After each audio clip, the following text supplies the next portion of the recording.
আসসালামু আলাইকুম, স্বাগত জানাচ্ছি আরটিভি রাতের সংবাদে। আপনাদের সঙ্গে আছি আমি ফারিয়া শারমিন। আগামী ফেব্রুয়ারিতে রোজার আগে জাতীয় নির্বাচন জাতির উদ্দেশ্যে দেওয়া ভাষণে এই কথা জানালেন প্রধান উপদেষ্টা ডক্টর মোহাম্মদ ইউনূস। বললেন, প্রবাসীদের ভোটাধিকারও নিশ্চিত করা হবে। এই নির্বাচনে নতুন বাংলাদেশ গড়ার ভিত্তি রচনার প্রত্যাশার কথা জানান ডক্টর ইউনূস। সাদিয়া কানিজের রিপোর্ট। দেশকে স্বৈরাচার মুক্ত করতে অকাতরে জীবন উৎসর্গ করেছেন তারা। জুলাই গণঅভ্যুত্থান দিবসে জাতির উদ্দেশ্যে দেওয়া ভাষণের শুরুতেই দেশকে স্বৈরাচার মুক্ত করার জন্য প্রাণ দেওয়া শহীদদেরকে গভীর শ্রদ্ধার সঙ্গে স্মরণ করেন অন্তর্বর্তী সরকারের প্রধান উপদেষ্টা ডক্টর মোহাম্মদ ইউনূস। শ্রদ্ধা ও কৃতজ্ঞতা জানান আহত ও পঙ্গুত্ব বরণকারীদের প্রতিও। জাতির পক্ষ থেকে আমি তাদের প্রতি শ্রদ্ধা ও কৃতজ্ঞতা জানাচ্ছি। গেল এক বছরে মাইলস্টোন ট্র্যাজেডি সহ নানা দুর্ঘটনায় নিহতদের আত্মার শান্তি কামনা করেন প্রধান উপদেষ্টা। অনেক দুর্ঘটনা আমাদের গভীরভাবে বেদনাহত করেছে।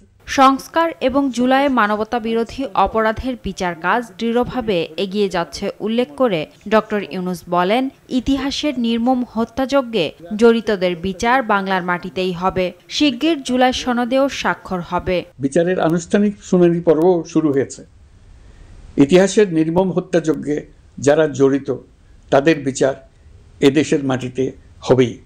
অচিরে রাজনৈতিক দলগুলি জুলাই সনদে স্বাক্ষর করবে এবং এর বাস্তবায়নেও ঐকমত্যে পৌঁছাবে।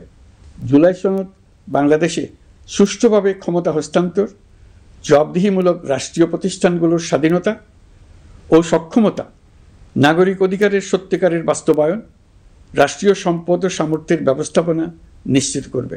প্রধান উপদেষ্টা বলেন, আগামী ফেব্রুয়ারিতে নির্বাচন আয়োজনের আহ্বান জানিয়ে নির্বাচন কমিশনে চিঠি পাঠানো হবে। আমরা এবার একটা নির্বাচিত সরকারের কাছে দায়িত্ব হস্তান্তরের প্রক্রিয়া শুরু করব। অন্তর্বর্তী সরকারের পক্ষ থেকে আমি প্রধান নির্বাচন কমিশনারের কাছে চিঠি পাঠাবো, যেন নির্বাচন কমিশন আগামী রমজানের আগে 2026 সালের ফেব্রুয়ারি মাসে জাতীয় নির্বাচন অনুষ্ঠানের আয়োজন করেন। সুষ্ঠুভাবে নির্বাচন অনুষ্ঠানে সব ধরনের সহযোগিতা করবে অন্তর্বর্তী সরকার। একটি নতুন বাংলাদেশ গড়ার কাজে সফলভাবে এগিয়ে যেতে পারে। নির্বাচন বাধাগ্রস্ত করতে দেশের বাইরে ও অভ্যন্তরে বসে একটি গোষ্ঠী অপচেষ্টা চালাচ্ছে, তাই সবাইকে সজাগ থাকার আহ্বান জানান সরকার প্রধান।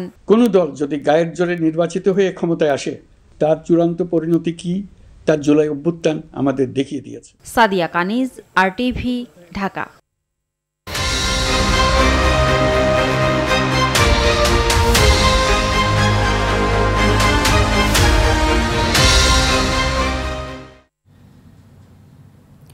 দেশের জনগণের অভিপ্রায় অনুযায়ী ছাত্র জনতার গণ অভ্যুত্থান 2024-এর উপযুক্ত রাষ্ট্রীয় ও সাংবিধানিক স্বীকৃতি দেওয়া হবে।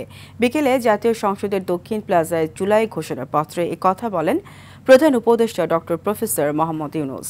ঘোষণাপত্রে গণ অভ্যুত্থানে শহীদদের জাতীয় বীর হিসেবে স্বীকৃতি দেওয়া হয়েছে। আন্দোলনকারীদের দেওয়া হয়েছে আইনি সুরক্ষা। আওয়ামী লীগ সরকারের মেয়াদে সব গুম, খুন, হত্যা, গণহত্যা, মানবতা বিরোধী অপরাধের বিচারের পাশাপাশি রাজনৈতিক ও প্রশাসনিক সংস্কারের কথাও উঠে এসেছে জুলাই ঘোষণায়। আরও জানাচ্ছেন খান আলামিন। জুলাই গণ অভ্যুত্থানের বর্ষপূর্তির দিনে মানিক মিয়া এভিনিউ এবং জাতীয় সংসদ ভবনের দক্ষিণ প্লাজায় জুলাই পুনর্জাগরণ অনুষ্ঠানমালার আয়োজন করা হয়। দিনব্যাপী এই আয়োজনে মানিক মিয়া এভিনিউতে চলে কনসার্ট। লাখো ছাত্র জনতা যোগ দেন 36 জুলাই অনুষ্ঠানে। বিকেল 5টায় সংসদ ভবনের দক্ষিণ প্লাজায় বৃষ্টির মধ্যে উন্মুক্ত স্থানে আয়োজন করা হয় গণ অভ্যুত্থানের দলিল জুলাই ঘোষণাপত্র পাঠের কর্মসূচি। প্রধান উপদেষ্টা ডক্টর মোহাম্মদ ইউনূস ঘোষণাপত্র পাঠ করেন। এ সময় বিএনপি, জামায়াত, এনসিপি সহ শীর্ষ রাজনৈতিক দলের নেতারা প্রধান উপদেষ্টার পাশে ছিলেন। জাতির যে গুরুত্বপূর্ণ দায়িত্ব পালন করতে আমরা এসেছি। জুলাই ঘোষণাপত্রে বলা হয়, ফ্যাসিস্ট হাসিনার আমলে সংঘটিত গুম, খুন, হত্যা, গণহত্যা, মানবতা বিরোধী অপরাধ ও সব ধরনের নির্যাতনের বিচার করা হবে। ফ্যাসিস্ট আওয়ামী লীগ সরকার কর্তৃক সংঘটিত গুম, খুন, হত্যা, গণহত্যা, মানবাধিকার বিরোধী অপরাধ ও সকল ধরনের নির্যাতন, নিপীড়ন ও রাষ্ট্রীয় সম্পত্তি লুণ্ঠনের অপরাধসমূহের দ্রুত উপযুক্ত বিচারের দৃঢ় অভিপ্রায় ব্যক্ত করছে। ঘোষণাপত্রে জুলাই গণঅভ্যুত্থানের শহীদদের জাতীয় বীর হিসেবে ঘোষণা করা হয়।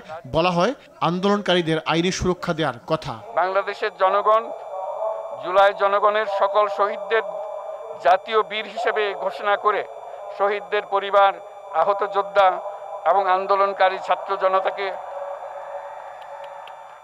প্রয়োজনীয় সকল আইনি সুরক্ষা দেওয়ার অভিপ্রায় ব্যক্ত করেছে। ঘোষণাপত্রে আরো বলা হয় ছাত্র জনতার গণঅভ্যুত্থান 2024-এর রাষ্ট্রীয় ও সাংবিধানিক স্বীকৃতি দেওয়া হবে। ঘোষণাপত্রটি সংবিধানে যুক্ত করবে নির্বাচিত সরকার।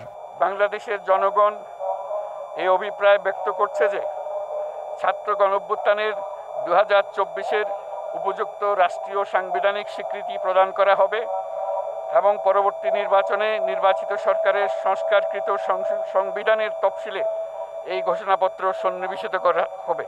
সাংবিধানিক সংস্কার, আইনের শাসন ও মানবাধিকার, দুর্নীতি, শোষণমুক্ত, বৈষম্যহীন ও মূল্যবোধ সম্পন্ন সমাজ এবং গণতান্ত্রিক রাষ্ট্র ব্যবস্থা প্রতিষ্ঠার অভিপ্রায় ব্যক্ত করা হয় ঘোষণাপত্রে। এতে মুক্তিযুদ্ধ থেকে শুরু করে ইতিহাসের নানান বাঁকের গুরুত্বপূর্ণ ঘটনাগুলো স্থান পায়। শেষ হয় 24-এর গণঅভ্যুত্থান দিয়ে। আপনাদের সবার সামনে উত্থাপন করলাম। খান আলামিন, RTV, ঢাকা। দর্শক, এই মুহূর্তে মানিক মিয়া এভিনিউতে চলছে ড্রোন উৎসব। সেখান থেকে সরাসরি যুক্ত হচ্ছেন সহকর্মী আলওয়ান খান। আলওয়ান, ড্রোন উৎসবের বিস্তারিত জানাবেন। ফারিয়া, মানিক মিয়া এভিনিউতে জুলাই গণ অভ্যুত্থানের 36 জুলাই শীর্ষক এক অনুষ্ঠান চলছে। গত বছর এই 5 আগস্টের দিনে কিন্তু পতিত সরকারের প্রধান শেখ হাসিনা দেশ থেকে পালিয়ে যায়। সেই দিন থেকে উদযাপন করছে কিন্তু লাখো ছাত্র জনতা। দেশের বিভিন্ন প্রান্ত থেকে ছাত্র জনতা এসেছে এবং 36শে জুলাই উদযাপন করছে। তারই ধারাবাহিকতায় রাত ঠিক 11টায় সংসদ ভবনে ড্রোন ড্রোনের শোয়ের আয়োজন করা হয়েছে। সেই ড্রোন শোটা শুরু হবে 11টায়। তার জন্য কিন্তু বর্তমানে টেকনিশিয়ান, ড্রোনের ড্রাইভার যারা আছে তারা কিন্তু প্রস্তুতি সম্পূর্ণ করেছে। কিছুক্ষণের ভিতরে ঠিক 11টার সময় সেই ড্রোন শো শুরু হবে। আর তার জন্য কিন্তু ড্রোন শো দেখার জন্য কিন্তু সারা দেশ থেকে কিন্তু বিভিন্ন মানুষজন, ছাত্র জনতা থেকে শুরু করে সাধারণ মানুষ সবাই কিন্তু অধীর আগ্রহ নিয়ে বসে আছে। তারা এই ড্রোন শো উপভোগ করার জন্য। ড্রোন শো এর মাধ্যমে দেখানো হবে যে পতিত সরকারের আমলে মানুষ যেভাবে নিপীড়নের শিকার হয়েছে এবং নিপীড়িত হয়েছে, সেই নিপীড়নের যেই বিষয়বস্তুগুলো আছে সেই বিষয়গুলো কিন্তু এই ড্রোন শোর মাধ্যমে কিন্তু দেখাবে এই মানিক মিয়া এভিনিউর ড্রোন শো এর মাধ্যমে। ড্রোন শো দেখার জন্য সারা দেশ থেকে ছাত্র জনতা অধীর আগ্রহে অপেক্ষা করছে। ঠিক 11টায় ড্রোন শো শুরু হবে। ফারিয়া, এই ছিল মানিক মিয়া এভিনিউ থেকে। আলওয়ান, আপনাকে ধন্যবাদ। বহুল প্রতীক্ষিত জুলাই ঘোষণাপত্র নিয়ে মিশ্র প্রতিক্রিয়া জানিয়েছে রাজনৈতিক দলগুলো। ঘোষণাপত্রকে স্বাগত জানিয়েছেন বিএনপির স্থায়ী কমিটির সদস্য সালাউদ্দিন আহমেদ। তবে হতাশা প্রকাশ করে জামায়াত ইসলামী, গণ অধিকার পরিষদ ও এবি পার্টি সহ কয়েকটি রাজনৈতিক দল বলছে এতে জাতির আশা আকাঙ্ক্ষার প্রতিফলন হয়নি। নাজমুস সাকিবের রিপোর্ট। অন্তর্বর্তী সরকারের প্রধান উপদেষ্টার জুলাই ঘোষণাপত্র পাঠ শেষে তাৎক্ষণিক প্রতিক্রিয়া জানায় একাধিক রাজনৈতিক দল। দীর্ঘ প্রত্যাশিত ঘোষণাপত্রকে বিএনপির পক্ষ থেকে স্বাগত জানিয়েছেন দলটির স্থায়ী কমিটির সদস্য সালাউদ্দিন আহমেদ। জুলাই ঘোষণাপত্রের যে সমস্ত ঘোষণা, তাকে রাষ্ট্রীয়ভাবে এবং সাংবিধানিকভাবে স্বীকৃতি দেওয়ার জন্য আমরা প্রতিশ্রুতিবদ্ধ এবং যথাযোগ্য জায়গায় সংবিধানে সেটা স্থাপন করা হবে। তবে ভিন্নমত জামায়াতে ইসলাম সহ বেশ কয়েকটি দলের। হতাশা প্রকাশ করেছেন জামায়াতের নায়েবে আমির সৈয়দ আব্দুল্লাহ মোহাম্মদ তাহের। এই ব্যাপারে আমরা খুব হতাশ, কারণ জুলাইয়ের যে আকাঙ্ক্ষা এবং চেতনা সেটা এখানে প্রতিফলিত হয়নি। সংবিধানের প্রিয়াম্বলে এটা অবস্থানের কথা ছিল, সেটা হয়নি। যারা পঙ্গুর শহীদ তাদের জন্য স্পেসিফিক কি করবে সরকার, সেই ব্যাপারে কোনো ঘোষণা নেই এবং এটা বাস্তবায়নের পরে কখন থেকে হবে এই স্পষ্টতা এখানে নাই। এবি পার্টির চেয়ারম্যান মুজিবুর রহমান মঞ্জু বলেন আকাঙ্ক্ষার পূর্ণ প্রতিফলন ঘটেনি। কিছুটা মিশ্র প্রতিক্রিয়া আছে। আমরা চেয়েছিলাম যে এই ঘোষণাপত্রটার চূড়ান্ত লগ্নে আমাদের যে অঙ্গীকার প্রতিজ্ঞা সেটা আরও একটু সুদৃঢ়ভাবে এটা প্রতিভাত হবে। এদিকে গণ অধিকার পরিষদের সভাপতি নুরুল হক নূর মনে করেন এই ঘোষণাপত্রে রাষ্ট্র সংস্কারের জন আকাঙ্ক্ষা অনিশ্চয়তার মধ্যে পড়েছে। আইনগতভাবে খুব বেশি কিছুতে ফোকাস করা হয় নাই, কার্যত আগামী নির্বাচন এবং নির্বাচনের পরের যে সংসদ হবে সেই সংসদের উপর ছেড়ে দেওয়া হয়েছে। সেই ক্ষেত্রে আমরা মনে করি এই জন আকাঙ্ক্ষার কতটুকু বাস্তবায়ন হবে সেটা নিয়ে একটা ধোঁয়াশা তৈরি হয়েছে। নাজমুস সাকিব, RTV, ঢাকা। 1971 সাল ছিল স্বাধীনতা অর্জনের যুদ্ধ, আর 2024 সাল ছিল স্বাধীনতা রক্ষার, এমন মন্তব্য করেন বিএনপির ভারপ্রাপ্ত চেয়ারম্যান তারেক রহমান। 71-এর মুক্তিযোদ্ধাদের যেমন ভোলেনি বাংলাদেশ, 24-এর গণ অভ্যুত্থানের শহীদ ও নায়কদেরকেও ভুলবে না। তিনি বলেন, 5 আগস্ট হয়ে উঠুক গণতন্ত্র ও সুশাসন প্রতিষ্ঠার দিন। ছাত্র জনতার অভ্যুত্থানের বর্ষপূর্তি উপলক্ষে ভিডিও বার্তায় এইসব কথা বলেন তারেক রহমান। মাইদুর রহমান রুবেল জানাচ্ছেন এরই বিস্তারিত। জাতির উপর চেপে বসা দানবকে সরিয়ে এদেশের মহাজনী ব্যবস্থার চূড়ান্ত বিলোপের দিন 5 আগস্ট। ছাত্র জনতার বিক্ষোভ আর রক্তের বিনিময়ে অর্জিত বিজয়ের মাধ্যমে রাহমুক্ত হয় লাল সবুজের বাংলাদেশ। অভ্যুত্থানের বর্ষপূর্তি উপলক্ষে ভিডিও বার্তায় তারেক রহমান বলেন, 1 বছর আগে 2024 সালের এই দিনে বাংলাদেশ ছেড়ে পালিয়েছে ফ্যাসিস্ট সরকার। বলেন, আগামীর প্রতিটি 5 আগস্ট হয়ে উঠুক গণতন্ত্র, সুশাসন প্রতিষ্ঠা আর মানবিক মানুষ হয়ে ওঠার অঙ্গীকারের দিন। 2024 সালের এই দিনে ফ্যাসিস্ট বাংলাদেশ ছেড়ে পালিয়েছে, রাহমুক্ত হয়েছে বাংলাদেশ। দেশে জনগণের রাজনৈতিক এবং অর্থনৈতিক ক্ষমতায়ন নিশ্চিত করে সাম্য, মানবিক মর্যাদা, সামাজিক সুবিচার প্রতিষ্ঠার মাধ্যমে একটি ইনসাফ ভিত্তিক গণতান্ত্রিক মানবিক বাংলাদেশ গঠনের মাধ্যমেই আমরা শহীদদের প্রতি ঋণ পরিশোধ করতে পারি। বিএনপির ভারপ্রাপ্ত চেয়ারম্যান বলেন, 71 ছিল স্বাধীনতা অর্জনের যুদ্ধ আর 2024 সেই স্বাধীনতা রক্ষার যুদ্ধ। 1971 সালে শহীদ মুক্তিযোদ্ধাদেরকে বাংলাদেশ ভোলেনি। 24-এর গণ অভ্যুত্থানের শহীদদেরকেও বাংলাদেশ ভুলবে না। 71 সাল থেকে আজ পর্যন্ত দেশ এবং জনগণের স্বাধীনতা অর্জন, স্বাধীনতা রক্ষা, স্বৈরাচার এবং ফ্যাসিবাদ বিরোধী আন্দোলন, গণতন্ত্র পুনঃপ্রতিষ্ঠার আন্দোলন, এভাবেই ইতিহাসের প্রতিটি বাঁকে বাঁকে লাখো মানুষ হয়েছেন শহীদ।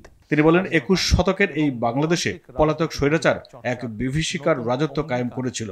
এই বাংলাদেশে পলাতক স্বৈরাচার এক বিভীষিকার রাজত্ব কায়েম করেছিল। গুম, খুন, অপহরণ, হামলা, মামলা, নির্যাতন, নিপীড়নকে সাধারণ এবং স্বাভাবিক ঘটনায় রূপান্তর করেছিল। বাংলাদেশে আর কখনোই ফ্যাসিবাদ কায়েম হবে না, কাউকে সুযোগ দেয়া হবে না গণতন্ত্র হত্যার। কেউ যাতে আর তাবেদার রাষ্ট্র পরিণত করতে না পারে সেই লক্ষ্যে জাতীয় ঐক্যের ডাক দেন তারেক রহমান। মাইদুর রহমান রুবেল, RTV, ঢাকা। দ্রোহের আগুনে পুড়ে ছারখার হাসিনার ক্ষমতার মসনদ। ফ্যাসিবাদের কালো অক্টোপাস থেকে মুক্তির উল্লাসে মাতোয়ারা গোটা দেশ। 24-এর 5 আগস্ট 16 বছরের অত্যাচার, নির্যাতন, গুম, খুন থেকে ছাত্র জনতার রক্তে ভেজা বিজয়ের দিন। আজ গণ অভ্যুত্থানের দিন, ফ্যাসিস্ট হাসিনা মুক্ত বাংলাদেশের 1 বছর পূর্তির দিন। খান আলামিন জানাচ্ছেন সেদিনকার ঘটনা প্রবাহ।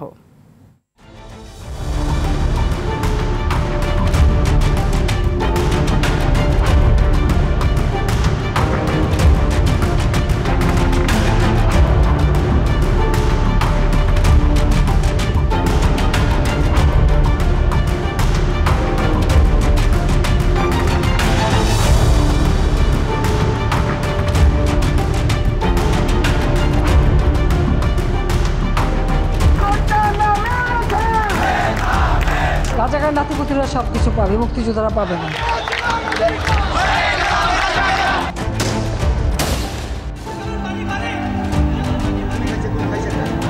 দফা 1 দাবি 1, খুনি হাসিনার পদত্যাগ।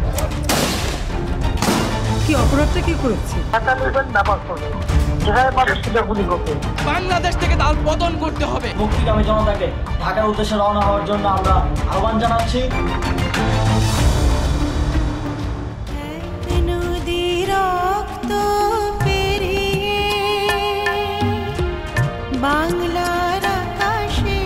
বিজয়ের লাল সূর্যটা তখনও খানিকটা দূর, কারফিউ ভেঙে চারপাশ থেকে ঢাকার দিকে সুনামির মতো ধেয়ে আসছে লাখ লাখ ছাত্র জনতা।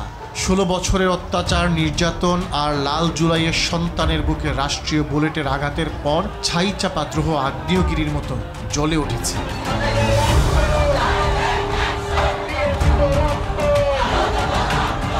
কিন্তু তখনও মরিয়া শেখ হাসিনার একান্ত অনুগত আইন শৃঙ্খলা বাহিনী আর আওয়ামী পেটোয়ালি। জনগণের টাকায় কেনা বন্দুকের নল জনগণেরই বুকের দিকে তাক করে প্রস্তুত হাসিনার মসনদ রক্ষায়। বাতাসে শীষ কাটে বুলেট, জেগে ওঠে জনতার বিদ্রোহ। তাজা রক্ত ঢেলে দেয় আবু সাইদ ওয়াসিম মুগ্ধদের মতো মিরাজ আর শত শত আনাস।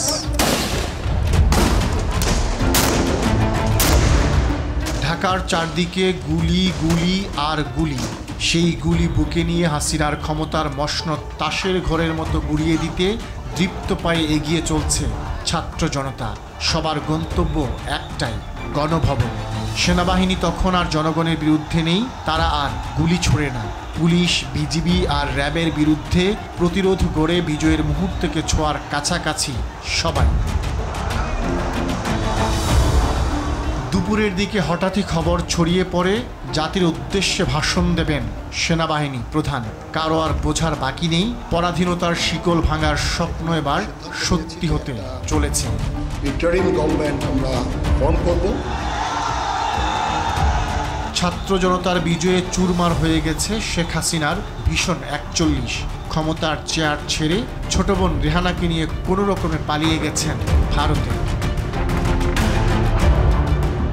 গণভবন আর সংসদ ভবন হয়ে উঠেছে বিজয়ের মঞ্চ। যে ক্ষমতাকে হাসিনা ফেরাউন নমরুদের মতো অপ্রতিরোধ্য ভেবেছিল, আবাবিল পাখির মতো ছাত্র জনতা সেই ক্ষমতাকে ধ্বংসস্তূপে রূপ দিল। 16 বছরের অত্যাচার, নিপীড়ন, জুলাই উপাখ্যান পুরো জাতিকে নিয়ে আসে এক কাতারে, এক প্রার্থনায়। জাতি মুক্তি পায় ফ্যাসিজমের কালো অক্টোপাস থেকে। মুক্ত বাতাসে দাঁড়িয়ে দেশকে নতুন রূপে গড়ার প্রত্যয় সবার।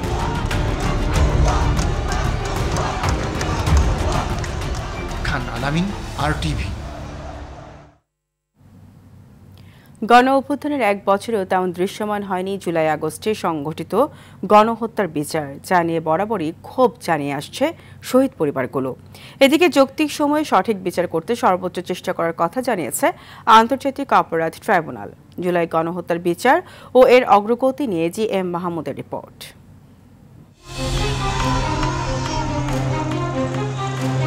5 আগস্ট 2024, অনেকের ক্যালেন্ডারে 36 জুলাই।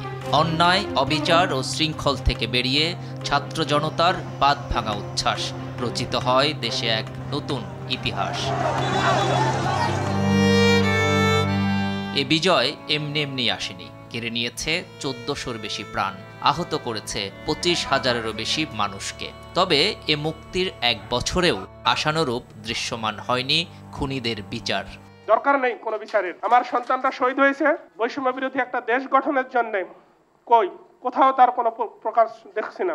এদিকে জুলাই আগস্টে সংঘটিত মানবতা বিরোধী অপরাধের বিচার দ্রুত শেষ করতে কাজ করছে দুটি বিশেষ ট্রাইব্যুনাল। বিচারের অগ্রগতি তুলে ধরে প্রসিকিউটর জানান, এ পর্যন্ত অভিযোগ জমা পড়েছে 5 শতাধিক, যেগুলোর মধ্যে শেখ হাসিনার মামলা সহ 4টির বিচার আনুষ্ঠানিকভাবে শুরু হয়েছে। তদন্ত চূড়ান্ত পর্যায়ে আওয়ামী লীগের গ্রেপ্তারকৃত শীর্ষ 17 নেতা এবং ওবায়দুল কাদেরের মামলা সহ আরও 6টির। গত বছরের অক্টোবর মাসে আন্তর্জাতিক অপরাধ ট্রাইব্যুনাল পুনর্গঠিত হওয়ার পর জুলাই গণ অভ্যুত্থানের মামলার তদন্ত শুরু হয়। সাথে সাথে গত 15 বছরের যে বিচার বহির্ভূত হত্যা এবং গুম হয়েছিল তারও তদন্ত সিমালটেনিয়াসলি চলছে। আরও একটি ঘটনা তদন্ত আমরা করছি, সেটা হলো 2013 সালে শাপলা চত্বর যে ম্যাসাকার হয়েছিল। এর মধ্যে ট্রাইব্যুনালে সর্বমোট 4টি মামলায় 57 জন আসামির বিচার চলছে। এক বছরের অগ্রগতিতে হতাশ এ আইনজীবী, তবে ন্যায় বিচার প্রতিষ্ঠার ব্যাপারে আশাবাদী তিনি। এক বছরে পুলিশ মামলাগুলোকে যাচাই বাছাই করে চার্জশিট পর্যন্ত দিতে পারেনি, অনেক ক্ষেত্রে বিচারিক কার্যক্রম শুরুই করতে পারেনি। সেক্ষেত্রে তো হতাশার বড় জায়গা। তারপরেও হতাশ হলেও তো আমরা তো আর নৈরাশ্যবাদী না, আমরা আশাবাদী। আমি মনে করি যে ভুলভ্রান্তিগুলো হয়েছে সেই ভুলভ্রান্তিগুলো তো হয়েছেই। আমাদের সব রাজনৈতিক দল সবাই মিলেমিশে এই ব্যাপারে ঐক্য হয়ে আমার মনে হয় পদক্ষেপ নেওয়া উচিত। জুলাই গণঅভ্যুত্থানে হতাহতের ঘটনায় 1 বছরে প্রায় 700 হত্যা মামলা সহ সারা দেশে 1600-র বেশি মামলা হয়েছে। এর মধ্যে 60 থেকে 70টি মামলার তদন্ত প্রায় শেষ বলে জানিয়েছে police. GM Mahmud, RTV, Dhaka. কক্সবাজারে এসেছেন জাতীয় নাগরিক পার্টি এনসিপির শীর্ষ 4 নেতা সহ 6 জন। হাসনাত আবদুল্লাহ, সার্জিস আলম, নাসির উদ্দিন পাটোয়ারি ও তাসনিম জারা হোটেল সি পার্ল বিচ রিসোর্টে এসে উঠেছেন। গুঞ্জন রয়েছে সেখানে আগে থেকে অবস্থান করছেন সাবেক মার্কিন রাষ্ট্রদূত পিটার হাস। তার সঙ্গে বৈঠক করার জন্যই এনসিপি নেতাদের এই আগমন। তবে হোটেল সি পার্লে এনসিপির নেতারা থাকলেও সেখানে পিটার হাস রয়েছেন কিনা তা নিশ্চিত হওয়া যায়নি। পিটার হাসের সঙ্গে বৈঠকের বিষয়টি গুজব বলে জানিয়েছে এনসিপির মুখ্য সমন্বয়ক নাসির উদ্দিন পাটোয়ারি। হোটেল সি পার্লের প্রধান নিরাপত্তা কর্মকর্তা কামরুজ্জামান জানিয়েছেন, হোটেলে পিটার হাস তো দূরের কথা, কোনো বিদেশি অতিথি নেই, ফলে বৈঠকের কোনো প্রশ্নই ওঠে না। শহীদ জিয়ার আদর্শ বাস্তবায়নে নেতাকর্মীদের দলীয় শৃঙ্খলা রক্ষার আহ্বান জানিয়েছেন বিএনপির vice chairman advocate Abdus Salam Pintu. গোপালপুরে ছাত্র জনতার গণ অভ্যুত্থান বিজয়ের বর্ষপূর্তি পালনে গণজমায়েতের তিনি এই কথা বলেন। 4 জন লোক প্রাণ দিয়েছে গোপালপুরে, আরো অনেকেই আহত হয়ে পড়ে আছে। প্রিয় বন্ধুরা আমার, তাদের আত্মত্যাগকে আমরা বিঠা যেতে দেব? দলের মধ্যে শৃঙ্খলা ফিরিয়ে আনতে পারে হবে। যে জাতির শৃঙ্খলা নাই সে জাতি উন্নতি করতে পারে না।